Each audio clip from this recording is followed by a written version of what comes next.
บ่าวบุญกะคนละ200,000กีบเนาะเป็นทั้งน้องเฮาเองนี่แหละบ่าวบุญกับลุงหนวดกันเนาะเป็นน้องเฮานี่แหละเพิ่นได้ฝากเงินมากินทานนำคนละ200,000กีบเพิ่นก็อยู่เหนือบ่ได้มาร่วมงานช่ำเนาะก็บ่เป็นหยังเนาะมีแต่ว่าทั้งอ้ายเพิ่นน่าจะนอนแล้วล่ะเนาะมีแต่ว่าทางบ่ไล่สิถามทางอ้ายเพิ่นอีกเทื่อนึงว่าอ้ายเพิ่นชื่อหยังเนาะแต่ทางอ้ายเพิ่นก็บ่ได้บอกชื่อบอกเสียงมาเนาะก็ขอบคุญขอบคุณทั้งหมู่คู่และอ้ายหลายๆเด้อเนาะที่ได้ฝากเงินคำมา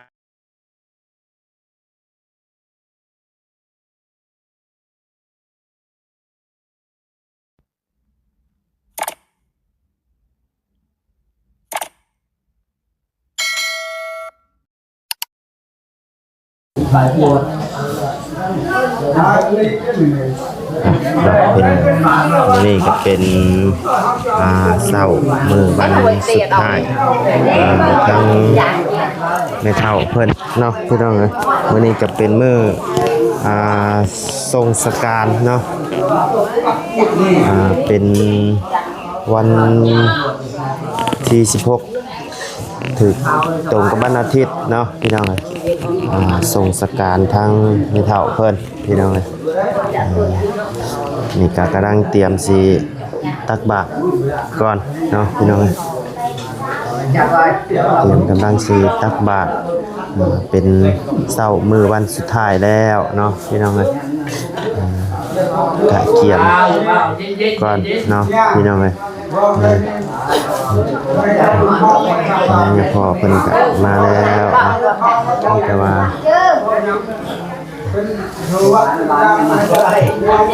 ตักบาตรก่อนพี่น้องจังไปภาษาเนาะพี่น้องไปเด็กมาไล่สิไปบอกทางมิเฒ่าเพิ่นเนาะทางหมู่คู่ผู้ที่เพิ่นบ่ได้มาร่วมงานนำเนาะเพิ่นก็ได้ฝากเงินมากินทานนำผู้ละ100,000-200,000เนาะพี่น้องก็เดี๋ยวทางบ่ไล่ก็สิได้เฮาบอกทางมิเฒ่าเพิ่นอีกเทื่อนึงเนาะเดี๋ยวตักบาตรหยาดน้ำแล้วก่อนพี่น้องตามใจแต่ละบ้าน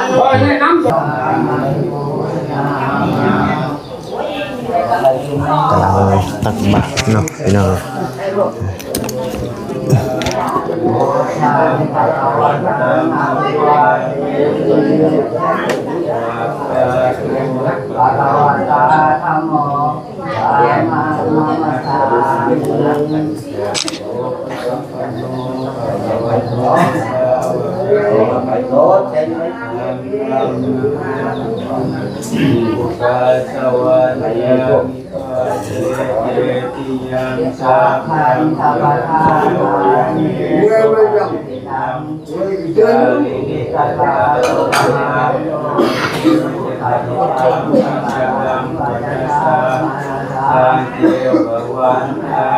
เห็นได้เห็นเห็นนั่นน่ะนี่น้ำเบ็ดจ๊อกอะไรเบ็ด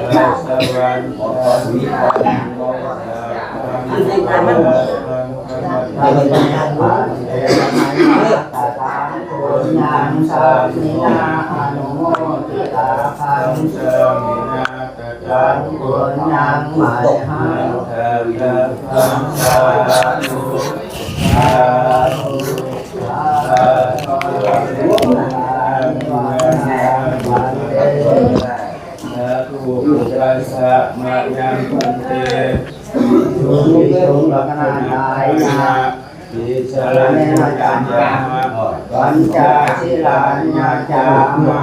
ปุรินาเวนะเป็นคนนำตัวนี้ปั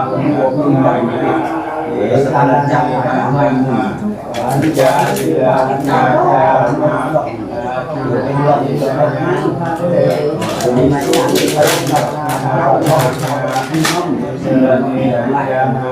ปัญจศีลานิยานะโมตัสสะภะคะวะโตอะระหะโตสัมมาสัมพุทธัสสะนะโมตัสสะภะคะวะโตอะระหะโตสัมมาสัมพุทธัสสะนะโมตัสสะภะคะวะโตอะระหะโตสัมมาสัมพุทธัสสะนะโมตัสสะภะคะวะโตอะระหะโตสัมมาสัมพุทธัสสะนะโมตัสสะภะคะวะโตอะระหะโตสัมมาสัมพุทธัสสะนะโมตัสสะภะคะวะโตอะระหะโตสัมมาสัมพุทธัสสะ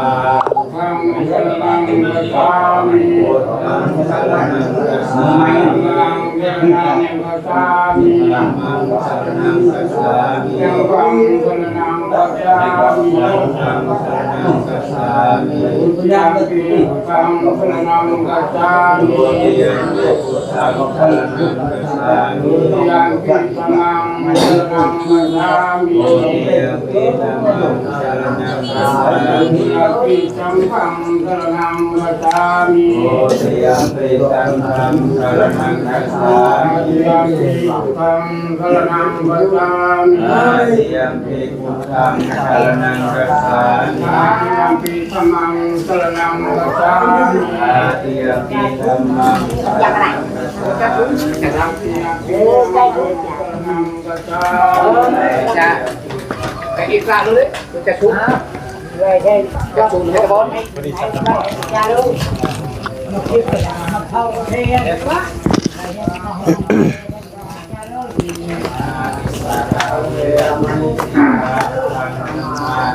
โอ้นอนเนาะทางนี้เนาะ ปะทังสมาธิยามิอาทินาทนาเวรมณีสิกขาปะทังสมาธิยามิอามิติมิจาระเวรมณีสิกขาปะทังสมาธิยามิอามิติมิจาระเวรมณีสิกขาปะทังสมาธิยามิสาวาทนาเวรมณีสิกขาปะทังสมาธิยามิสาวาทาเวรมณีสิกขาปะทังสมาธิยามิสุรามิยมสมาธิยามิสุรามิสัพพะสมาธิยามิสุรามิยมสัพพะมาเวรมณีสัพพะสมาธิยามิสาธุอิมังนิสัมมิสัพพะทามิสุรามิสัพพะโอสัมมาทานิเวนะนิสติยสิกขสมาธิมิโตทามิ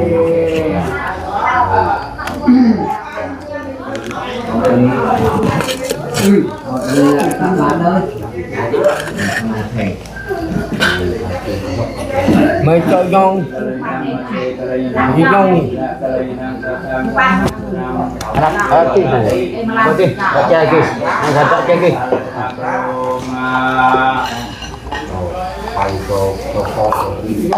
nhắm mũi này chụp cho này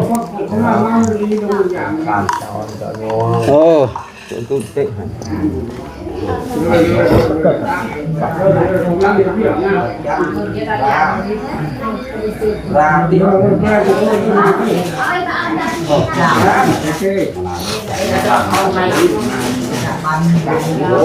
đi làm mới cho gió là mày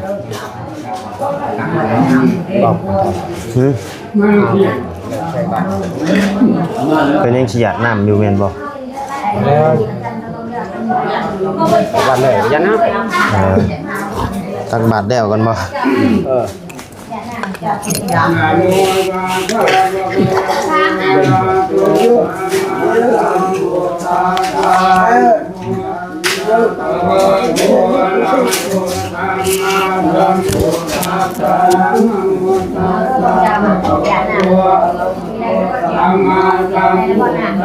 chọc nghe túc tốc chụp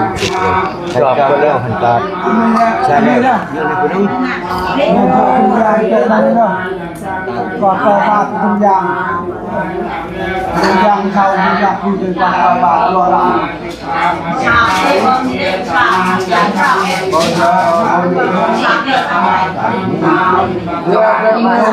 เจ้าภาพเลยเจ้าเนี่ยเ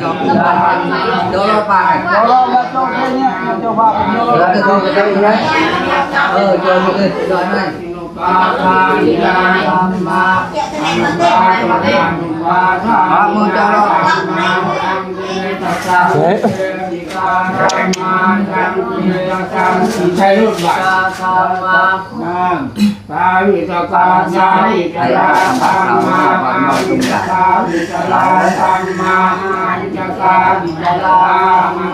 ธัมมาวิติยะตาธัมมาตุปานาคตาธัมมา một ta là gì rồi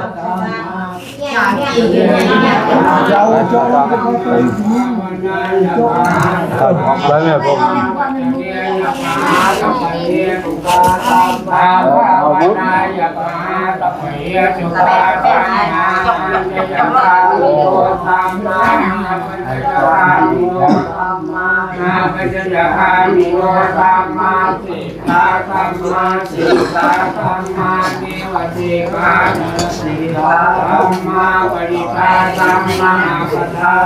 แค่ใส่บ่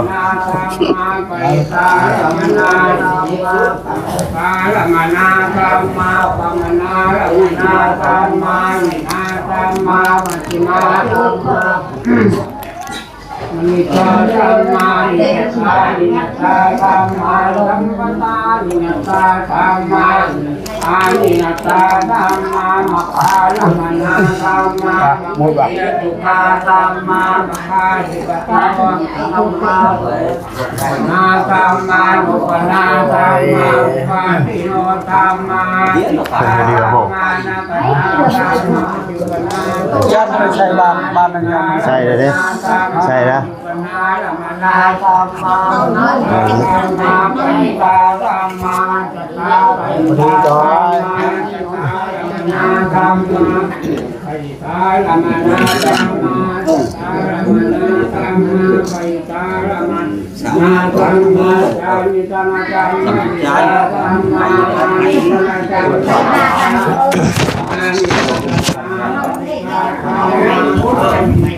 người ta đang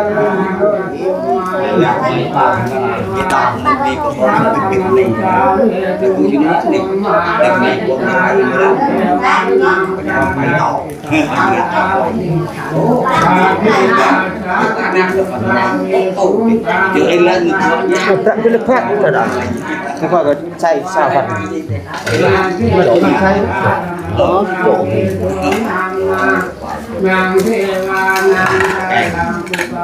ให้ทุกคนบ้านเนี่ยคนไว้ลูกนี่ก่อนใช่ก่อนหมดอ่ะมือก่อนมาให้บาทเนื้อคนบุญให้เรื่องคนบุญ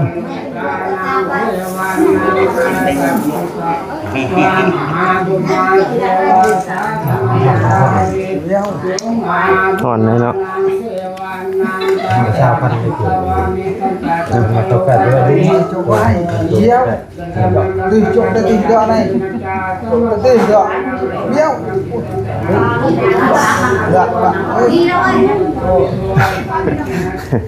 มองจีบเด็กเนาะ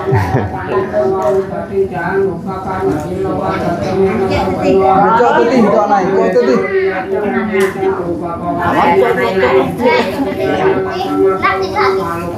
Ui, gần tặng bộ bà thôi.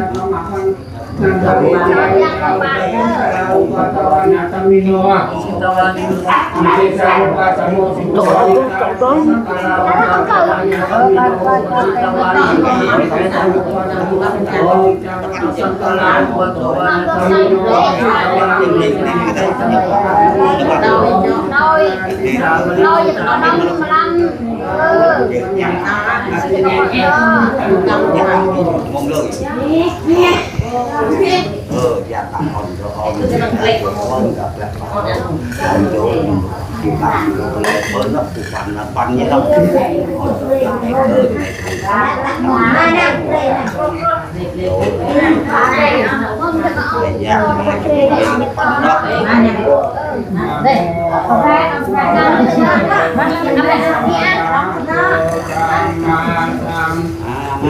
bỏ lỡ นะโมตัสสะภะคะวะโตอะระหะโตสัมมาสัมพุทธัสสะ Chồng cho con đi cho yêu đi โตอะระหะโต cho ta đi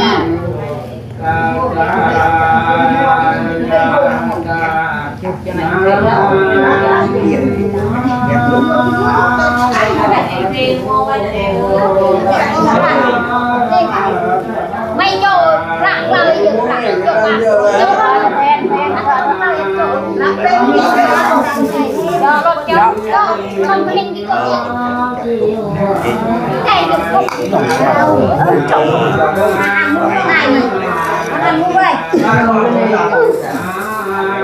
มันมุ้ย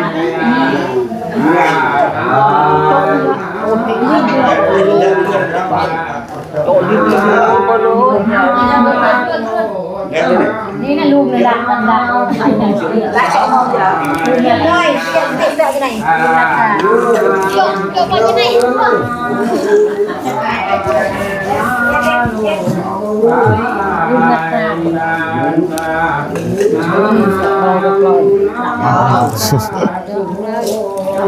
็ได้ยัง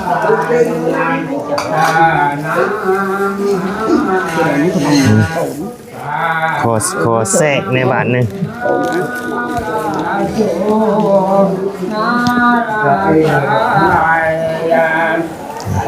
ใส่บาทเนาะพี่น้องเลย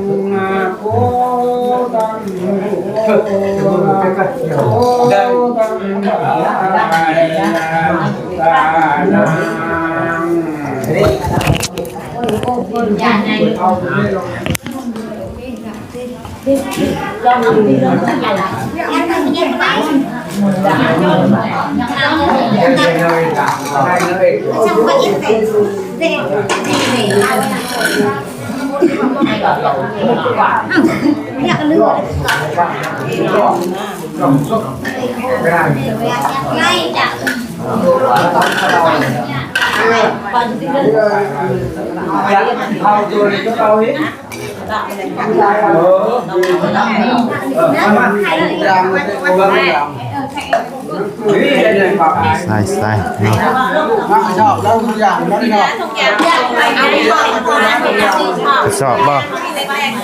ยังดูอะไรดูป่ะยังเอาไปรอยังพอไม่ใช่ก็ฟังเองยังแต่ละเรื่องยุกยังจะเอายังได้ใจนะผมนะ ถุงยางบ่ ยังมาทอดได้ทำไม บ่ฮอด สนัดใจเป็นดวงเราต้องมาถ่ายเราน้ำมันประจันนี่ของแบบนี้ มันขาดแล้ว ใช้ มันขาดบ่ เอาฟองเลยเนี่ยอีกฟองเอานี่อยากลงอะไรเอาไปเยอะตัวกองของหักกองไปเยอะไปเยอะพอแล้ว ได้แล้วบ่ เฮ้ยมันจะเหลือเอาขาดเนียนใส่นี่แค่เดินนี่ได้ขาดเลยแค่ขาดเก็บอยู่ในโต๊ะนี่ขาดจะไม่ปันพวกเก็บโอ้นั่นคืออยากลงไปจ่ายมันก็บอกใคร นี่นั่นจะมันให้ดีกว่าอย่าทำหาแบบนี้โดนแล้วยัง ในก็ได้จ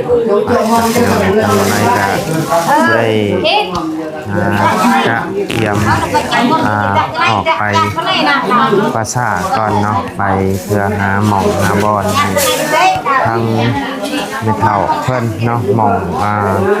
บางเพิ่งหรือว่าหม่องเพิ่นนั่นแหละเนาะพี่น้องนะบ่ได้กะบ่ฮู้ว่าสิว่าแนวใดเนาะ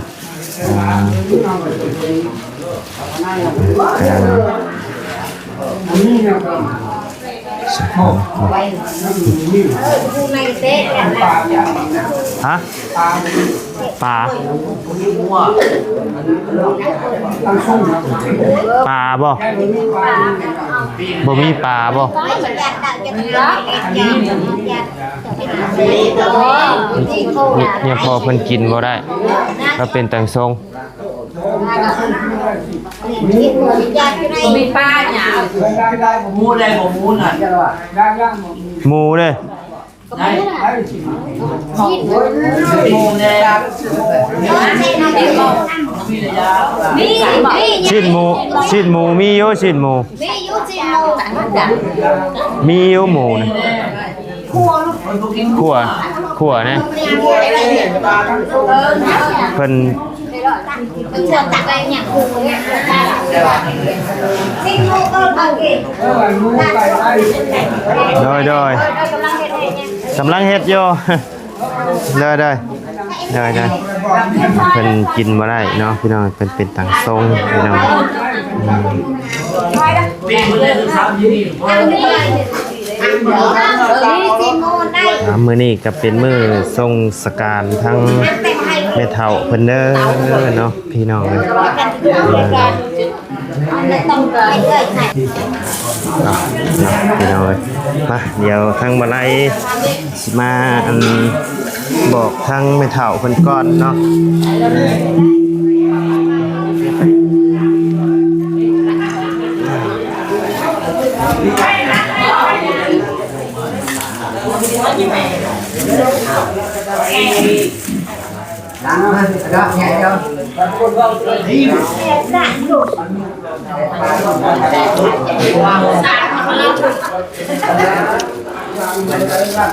เด้อเนาะเอาเดี๋ยวจุดธูปจุดธูปมาให้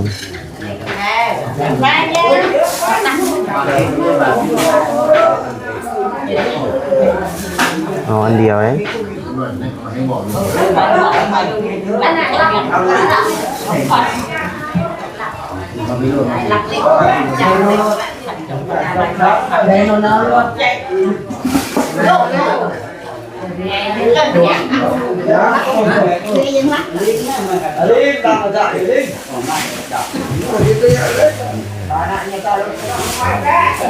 ทางเลยมานี่ก็ทางเฮากะเป็นทางหมู่คู่เนาะคู่ที่เพิ่นบ่ได้มาร่วมงาน คือตรงยังไกลกิน เนาะเพิ่นมาบ่ฮอดบ่ถึงก็ทางหมู่คู่เพิ่นได้ฝากเงินมากินทานนำเด้อเนาะเป็นหมู่เฮานี่แหละเนาะผู้ที่เฮ็ดงานนำกันแหละก็เพิ่นได้ฝากเงินมากินทานนำเจ้าเด้อผู้เฒ่าเด้อคนแรกนี่เป็นทั้งเป็นทั้งเบาเสียง2แสนกีบแล้วก็ต่อมาก็เป็นทั้งอาจารย์ลาวเนาะ2แสนกีบเนาะ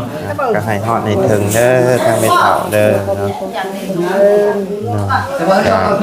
แล้วก็ทั้งเบาจันก็2แสนกีบเด้อไม่เฒ่าเด้อแล้วก็บ่าวบุญสารวัตรก็2แสนกีบแล้วก็ทั้งลุงหนวดบ่าวบุญก็คนละ2แสนกีบเนาะเป็นทั้งน้องเฮาเองนี่แหละบ่าวบุญกับลุงหนวดกันเนาะเป็นน้องเฮานี่แหละเพิ่นได้ฝากเงินมากินทานนำคนละ2แสนกีบเพิ่นก็อยู่เหนือบ่ได้มาร่วมงานช่ำเนาะก็บ่เป็นหยังเนาะมีแต่ว่าให้ทั้งเพิ่นก็ฝากเงินมากินทานนำคนละแสนแล้วก็มีทั้งอ้ายฮักของเฮานำเด้อแม่เฒ่าเด้อแล้วก็ทั้งอ้ายเพิ่นก็อยู่ต่างประเทศพุ่นแหละเนาะ เพิ่นได้ผ่าเงินมากินทานนำเจ้า100หลอดเด้อเป็นเงินกีบกะประมาณ2ล้าน2แสนเนาะเงินในส่วนนี้ก็สิเก็บไว้เฮ็ดเวียกเฮ็ดงานซื้ออยู่แนวกินให้ทั้งผู้ที่เพิ่นมาร่วมงานนี่แหละเนาะก็มีซ้ำนี่เนาะก็น้อยก็ ธุรกิจการงานในการนำในด้วยทางบรายกาต้องขอบบุญขอบคุณทั้งโมคูเบิร์ดขู่สุคนเด้อเนาะที่ได้สดซอยกินทานมาทั้งเมทัลเนาะก็ขอให้อยู่ดีมีแห้งเบิดสุขุสุคนเด้อเนาะก็รวมทั้งอ้ายใหญ่ใจดีอยู่ทั้งต่างประเทศนำเนาะเมื่อกี้นี่ทั้งบอไลแซดหาทั้งอ้ายเพิ่นแต่ว่าทั้งอ้ายเพิ่นอาจจะนอนแล้วล่ะเนาะมีแต่ว่าทางบอไลสิถามทั้งอ้ายเพิ่นอีกเทื่อนึงว่าอ้ายเพิ่นชื่อหยังเนาะแต่ทั้งอ้ายเพิ่นก็บ่ได้บอกชื่อบอกเสียงมาเนาะก็ขอบคุญขอบคุณทั้งหมู่คู่และอ้ายหลายๆเด้อเนาะที่ได้ฝากเงินคำมาสดซอยในครั้งนี้เนาะก็ขอให้อยู่ดีมีแฮงความเจ็บบ่ให้ได้ความไข้บ่ให้มีเด้อเนาะเบิดสุขุสุคนเนาะสาธุป้าสาพี่น้องเอ้ยสำหรับคลิปนี้ล่ำลาเด้อพี่น้องเด้อพบเจอกันคลิปหน้าเนาะไปสบายดีเด้อและความสมบูรณ์